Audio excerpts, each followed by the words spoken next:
The next pose we'll learn is called a forward fold. To do this pose, we want to start from a tabletop position. And this pose helps us get up into a standing position.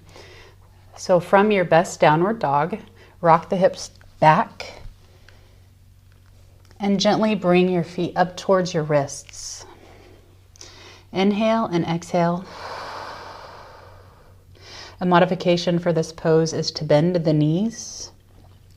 You can also bring the floor closer to you by using blocks underneath your hands.